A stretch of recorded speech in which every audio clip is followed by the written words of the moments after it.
বন্ধুরা, তোমরা সবাই কেমন আছো? আশা করি ভীষণ ভালো আছো, আর আমরাও ভীষণ ভালো আছি। তাহলে তোমরা আগের ভিডিওতে দেখলে আমরা হাওড়া থেকে হরিদ্বার স্টেশন পর্যন্ত একটা ভিডিও দিয়েছি। তো তারপর থেকে আজকে ভিডিওটা শুরু হচ্ছে। দেখো, আমরা এখন সবাই হরিদ্বার স্টেশনে নেমে পড়েছি। আর নেমে কিন্তু আমাদের কোনো টোটো, অটো বা কোনো গাড়ি ঠিক করা হয়নি, বা কোনো আমরা হোটেলও এখনো পর্যন্ত ঠিক করিনি যে আমরা কোন হোটেলে উঠবো। তো আমরা সবাই এখন এক জায়গায় দাঁড়িয়েছি। চলে এলাম এখন আমরা ভারত সেবাশ্রমে। আমরা অটো ধরিনি, কারণ অটোওয়ালা অনেক বেশি চার্জ বলছিল। আর ভারত সেবাশ্রমে যে নিয়ে আসার জন্য বলছিলাম, সে কারণ বলছে যে অনেকটা রাস্তা, কিন্তু আমরা দেখলাম গুগল ম্যাপে অন করে যে একদমই সামনে, মানে 10 মিনিটও বলতে গেলে হাঁটা নয়। তো এই যে আমরা এখন এখানে এলাম ভারত সেবাশ্রম, একদম স্টেশন থেকে 5-7 মিনিট হাঁটা। এই যে সবাই আমরা চলে এসেছি, লাগেজ নিয়ে যাওয়া হচ্ছে। তো চলো দেখি রুমগুলো কীরকম। আর টাকার কথা এখনও কিছু বলেনি। তো 2-3 জন এসেছিলো এখানে কথা বলতে। তো তাদের কথা বলা হয়ে যাওয়ার পরে এখানে আমরা এলাম, বলে যে সবাইকে দেখে নিয়ে আসছে, তারপরে ওরা টাকার কথা বলবে। তো আমরা সে কারণে এখন সবাই চলে এলাম, দেখি ওর কত কী ভাড়ার কথা বলে, তারপর তোমাদেরকে জানাচ্ছি।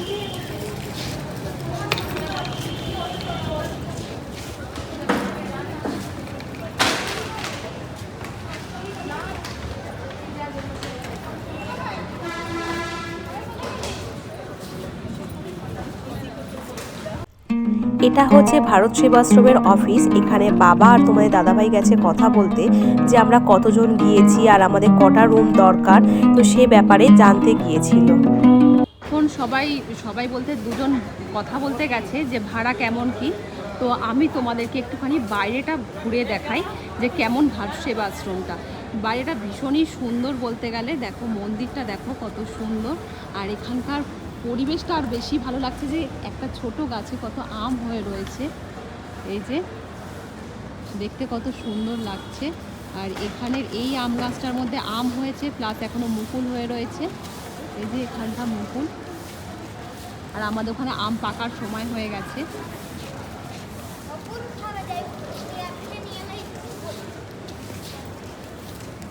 এখানে হয়তো আমরা থাকবো, একদম কনফার্ম হয়ে গেছে। এখন একটা ফর্ম দিয়েছে, তো সেটা এখন ফিল আপ করতে বসেছে। ও হরিদ্বার থেকে নেমেছি, ওদিকে স্টেশন, ওখানে নেমেছি। নেমে 10 মিনিটের হাঁটা পথে এখানে দেখতে পাবেন সোজা রাস্তা, ভারত সেবাশ্রম সংঘ। তো এইখানে আমরা চলে এসেছিলাম। চলে এসে এখানে জাস্ট কাউন্টারে জিজ্ঞেস করেছিলাম কীরকম কী নেবে না নেবে। তো চলো তোমাদের কাউন্টার ওখানে নিয়ে যাই। তো আমরা এসেছি 14 জন। তো 14 জনের জন্য কথা হয়েছে একটা বড় হল ঘর দেবে। তো হল ঘরের ভাড়া হচ্ছে 1500 টাকা একদিনের জন্য। এখানে খাওয়ার কাউন্টারটা প্লাস এখানে খাবার কাউন্টার আছে এই ওপরে, রাতের খাবার কাউন্টার, পার হেড 40 টাকা করে, খুবই সস্তা খাবার। তো আমরা এখন ভেতরে যাবো আগে। আমরা চলে এসেছি ভারত সেবাশ্রমে, একটু ঘুরিয়ে দেখো কত সুন্দর এটা। আর আমাদের এই সামনে আমাদের দোতলাতে রুম দিয়েছে, 14 জনের একসঙ্গেই দিয়েছে। তো 14 জনের ভাড়া 1500 টাকা, তাই তো মানে বলতে গেলে খুবই কম এর মধ্যে। আর খাওয়া দাওয়াটাও বেশ ভালো, তাই আমরা খাওয়া দাওয়ার কুপনটাও এখনই এসে একেবারে রুম যখন বুক করলাম তখনই একেবারে আমরা কেটে নিয়েছি। আর সামনেই দেখো মন্দির রয়েছে। তো আমরা এইগুলো এসে একটুখানি ঘুরলাম আর তোমাদেরকেও দেখাচ্ছি। তো ঘুরে এবারে আমরা ফ্রেশ হব।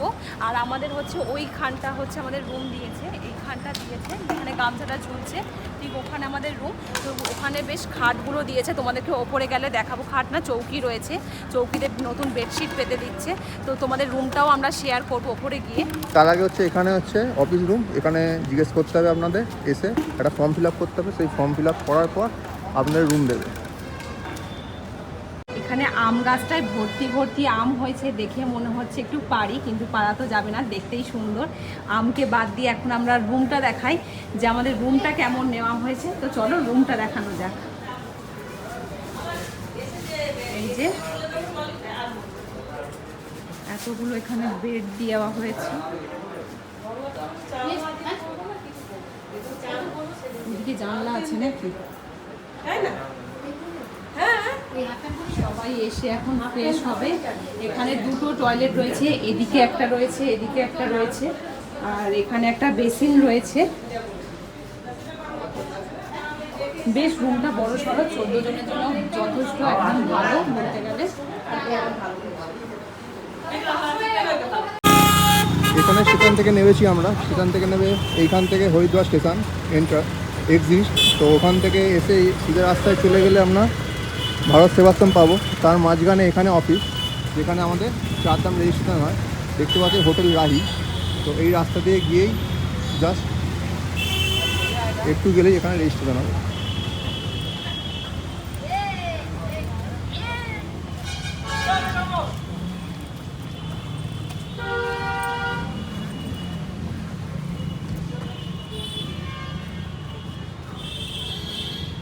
এখানে আমাদের রেজিস্ট্রেশন কাউন্টার, এটা আপাতত বন্ধ হয়ে আছে এখন।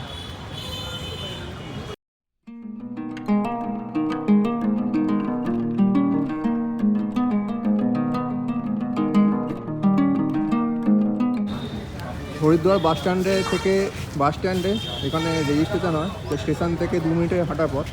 তো স্টেশন থেকে যদি আসেন আপনারা ডান দিকে পড়বে, এইখানে রেজিস্ট্রেশন হয়। আপাতত রেজিস্ট্রেশন বন্ধ চারধামের জন্য, তো আমাদের রেজিস্ট্রেশন অলরেডি করা ছিল অনলাইনে, তাই এখানে কোনো প্রবলেম হলো না। আমরা জাস্ট এর পাশেই বাস স্ট্যান্ড আছে, সেখান থেকে সকালবেলা বাস ধরবো। হরিদ্বার স্টেশনের সামনেই শ্রী ভীম ট্যুর অ্যান্ড ট্রাভেলসে আমরা এলাম প্রাইভেট বাস বুক করার জন্য। তো কিছু জায়গায় দেখেছিলাম, তো সেখানে ভাড়া এক এক রকম বলছে। এখানে ভাড়া হচ্ছে পার হেড 900 টাকা করে। তো আমরা যাব হরিদ্বার থেকে সোনপ্রয়াগে। সকাল 4:30 বাস ছাড়বে, আর বলে দিল 4:30-র মধ্যে যদি না আসা হয়, বাস যদি ছেড়ে দেয় তো টাকা কিন্তু রিটার্ন করা যাবে না। তো সেই হিসাবে আমরা রাজি হলাম। আমরা এখন এলাম হরিদ্বারে গঙ্গা আরতি দেখতে। জানি না দেখতে পাবো কিনা, অলরেডি 7:40 বেজে গেছে। তো যেখান থেকে অটোগুলো নামিয়েছে, তো সেখান থেকে হেঁটে কিছুটা আসতে হয়। তো তোমাদের দেখাচ্ছি, দেখো। হরিদ্বার স্টেশন থেকে নেমে যেহেতু আমাদের রুমটা খুব তাড়াতাড়ি পাওয়া গিয়েছিল আর আমাদের অন্য কোথাও আর খুঁজতে হয়নি, সে কারণে আমাদের সময়টা কিন্তু অনেকটাই ছিল হরিদ্বারটা ঘুরে দেখার। আমরা তাড়াতাড়ি ফ্রেশ হয়ে আমরা বেরিয়ে পড়েছিলাম হরিদ্বারের টুকিটাকি জায়গাগুলো দেখার। আর আমাদের স্টেশনের ওখান থেকে হচ্ছে আমরা অটো বুক করেছিলাম, ওই 30 টাকা করে পার হেড পড়েছিল। আমাদের পুরোই হরিদ্বারের মানে এই গঙ্গার আরতির কাছে নিয়ে এসেছিল। তো ওখান থেকে একটু হেঁটে এলাম। তো এখানে প্রচুর মানুষের ভিড়। এখানে গঙ্গা আরতি তো দেখতে পেলাম না, কারণ সেই সময়টা পেরিয়ে গিয়েছিল। আর এখানে গঙ্গার মধ্যে অনেকে প্রদীপ ভাসাচ্ছিল আর স্নানও করছিল, কিন্তু অনেকে, মানে রাত্রেবেলাও যে স্নান করছে না তা কিন্তু নয়, অনেকেই স্নান করছিল। আর প্রচুর মানুষের ভিড়। এখানে জলের তোর কিন্তু বিশাল, মানে ভিডিওতে কতটা বোঝা যাচ্ছে জানি না, কিন্তু জলের প্রচণ্ড তোর। জলটা পুরো মাটি গোলা জল, আর তেমনি জলের স্রোত, মানে প্রচণ্ড পরিমাণে জলের স্রোত। আর এখানে আমরা এসে একটু জল মাথায় দিচ্ছিলাম, কারণ ফার্স্ট এসে বেশ ভালোই লাগছিল, তো জলটা মাথায় দিয়ে নিলাম। তারপরে হচ্ছে এর পাশে পুরো মার্কেট, দুধারেই প্রচুর মানে ভিড়ে ভিড়। আর সেই মার্কেটটা আমরা এবার একটু ঘুরে দেখব। যে মার্কেটটা ভাবলাম যে একটু ঘুরে দেখি, কারণ সেই তো আবার কালকেরে হচ্ছে ভোর ভোর আমরা সোনপ্রয়াগে চলে যাব, সে কারণে একটু মার্কেটটা ঘুরে দেখছি। আর এখানে না এগুলো প্রসাদ, মুড়ি, লকুনদানা, এখানকার দাম কিন্তু রিজনেবল, মানে যে খুব বেশি তা কিন্তু নয়। এখানে নানা ধরনের বাসনপত্র, তারপর শীতের পোশাক সব কিছু বিক্রি হচ্ছে। আর এখানে শীতের পোশাকের দাম কিন্তু ভালোই কম, মানে আমাদের কলকাতার থেকে তুলনামূলক কমই দেখে মনে হলো। গঙ্গা আরতি তো দেখা হলো না, এখানে ভিড় বিশাল। তো মার্কেটের মধ্যে দিয়ে যাবো আবার আমাদের হোটেলে, ভারত সেবাশ্রম হোটেলে। রাস্তায় ভিড় দেখলে দুর্গাপুজোর ক্যান্ডেল দেখতে সিনে বোঝা যাবে না, এত ভিড়, মানুষ বলার জায়গা নেই। ভিড় ঠেলে ঠেলে যেতে হচ্ছে আমাদের। তো চারপাশে সুন্দর সুন্দর দোকান, সেটাই তোমায় দেখাই। রাস্তার দুটো ধারে দোকানপাটে ভর্তি, খাবার দোকান, এদিকে জামা কাপড়, এদিকে কসমেটিক, এদিকে ব্যাগ, কিছু বাদ নেই। আর খাবার হচ্ছে আমরা মোমো জিজ্ঞাসা করলাম, 10 পিস মোমো হচ্ছে 50 টাকা, ভেজ মোমো, স্যুপ দেয় না, কিন্তু বেশ ভালো। এখানে সিঙ্গারাগুলো দেখতে বেশ ভালো লাগছিল।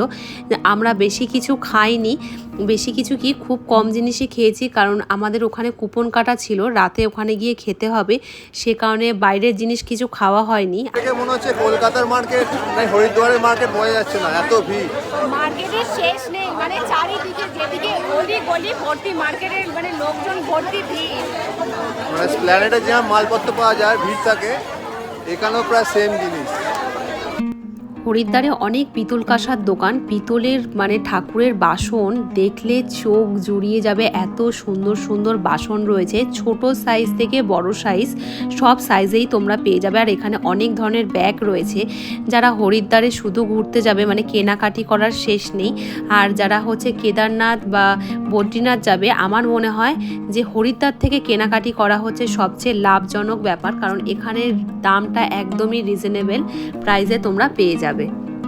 কেদারনাথে শুনেছি ভালোই বৃষ্টি হয়, সে কারণে আমরা এখান থেকে রেনকোটটা কিনে নেবো। কিছু জন রেনকোট এনেছে, আবার কিছুজন রেনকোট আনেনি। আমরা হরিদ্বারে গিয়েছিলাম ওখানে গঙ্গা আরতি দেখতে, কিন্তু ওখানে গঙ্গা আরতি তো দেখতে পেলাম না। আবার এদিকে হচ্ছে খাবার দিতে 9টার সময় খাবার লাস্ট দেবে, সে কারণে আমরা আবার তাড়াতাড়ি করে এখানে চলে এলাম।